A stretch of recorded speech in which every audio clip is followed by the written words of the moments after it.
మూవీలో యాక్ట్ చేయాలి అనుకోవడానికి అంటే రవితేజ గారి ఇన్స్పిరేషనా, లేకపోతే నేను హీరోలా ఉన్నాను కాబట్టి హీరో అవుదాం అనుకున్నారు? ఏ ఇన్స్పిరేషన్తో వచ్చారు?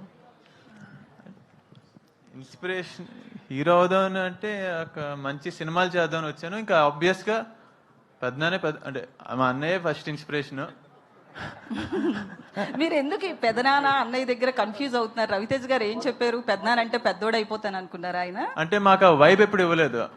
ఆయన పెద్దనాన్న మా అబ్బాయి అన్నట్టు అలా ఎప్పుడు ఇవ్వలేదు. ఒక అన్న తమ్ముళ్ళు ఒక ఫ్రెండ్స్ లాగా చిల్ అవుతూ ఉంటాం కాబట్టి పిలవాలనిపించదు అలాగా. అన్నయ్య అన్నయ్య అంటే సరదాగా అలా అంటే ఇంట్లో కూడా ఇట్లానే పిలుస్తారు? ఇంట్లో కూడా అంతే. ఇంట్లో ఇంకా పచ్చిగా మాడుకుంటూ ఉంటాం. సో అంటే ఇందాక స్టేజ్ మీద చాలాసార్లు అందరూ మీ బ్యాక్గ్రౌండ్ రవితేజ గారి ఫ్యామిలీ ఉంది కాబట్టి అందరూ రవితేజ రవితేజ అని చెప్తుంటే ఆ పేరు ఎందుకు తీస్తున్నారు అన్నట్లుగా మీ ఎక్స్ప్రెషన్స్ ఉన్నాయి. ఎందుకంటే ఆ బ్యాక్గ్రౌండ్ వాడుకోకూడదు అనుకుంటున్నారా? లేదే, అంటే ఫస్ట్ ఈవెంట్ కదా, కొంచెం మొహాట్ వేస్తుంది అంతే, అంతకుమించి ఏం లేదు.